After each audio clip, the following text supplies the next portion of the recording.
one when Blake Griffin, when Mike James, when Landry Shamet is getting up for those sorts of dunks, when the others are participating like that? How does that change or impact the potency of this team?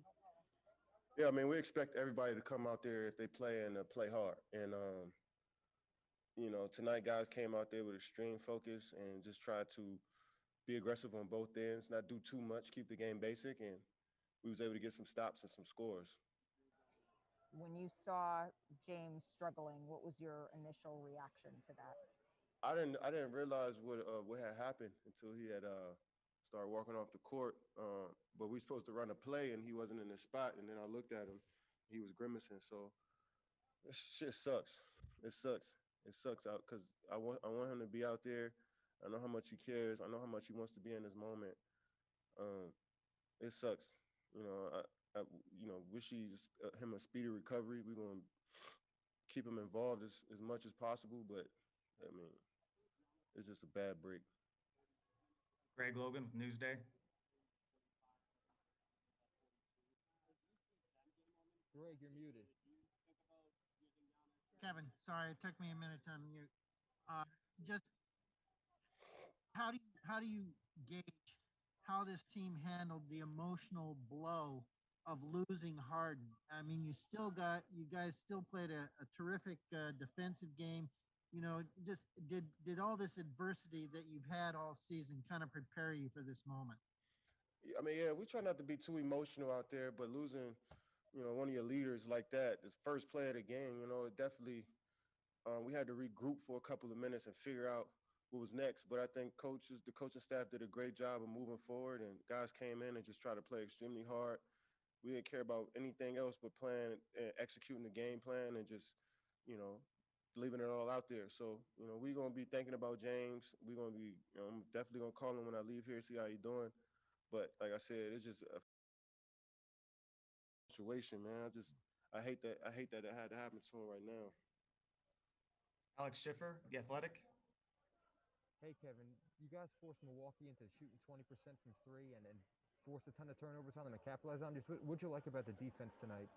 Yeah, I mean, I think we were just, really after the first quarter, the offensive rebounding, I think we did a solid job on after that. I think that's what got them going and had us down like 10 in the first quarter, them getting extra possessions. And that's what they thrive on. And I know they're not going to miss that many shots, 6 for 30. They're not going to miss that many shots.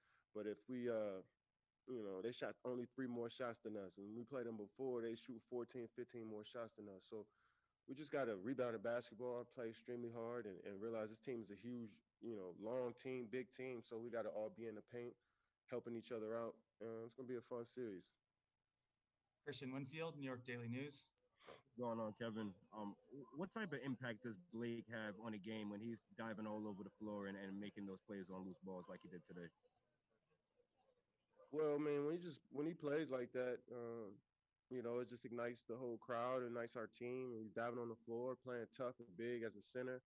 And a lot of guys have, moved down, I guess, as far as like guarding bigger players in this series. So Blake is one of those guys that's been battling all series. And, I mean, all playoffs and then the first game.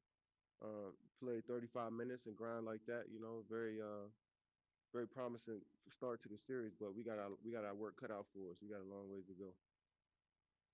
Ryan Mahoney with AP. Hey, Kevin, it looked like when you picked up your fourth foul with about a minute and a half left in the third quarter, you kind of waved right away to Steve that you didn't want to come off the floor. Why did you want to stay in at that moment? And then you scored, I think, 7 in a row right there. How much of an important stretch was that to get you guys going to the final quarter? Yeah, I thought it was an important stretch. There's only a minute to go, and I'm in the lead with too long. So if I had got my 5th foul, that would have just been a lack of IQ. So I just tried to play smart and realized that we needed to score some baskets going into the fourth. And I was able to get some free throws, a nice little 3-pointer at the end. So I just got to play smarter next game. The 2 fouls I got in the third quarter, I just got to be better. Vincent Goodwill, Yahoo Sports. Katie, injuries have been such a big story this year in the playoffs all the way around, even before James' situation tonight. I mean, when you're preparing and you're looking around the league and everything else, like, does that come into your mind? Do you try to keep all that stuff out? Like, how do you mentally prepare and not let the possibilities of the negative stuff like that come into play?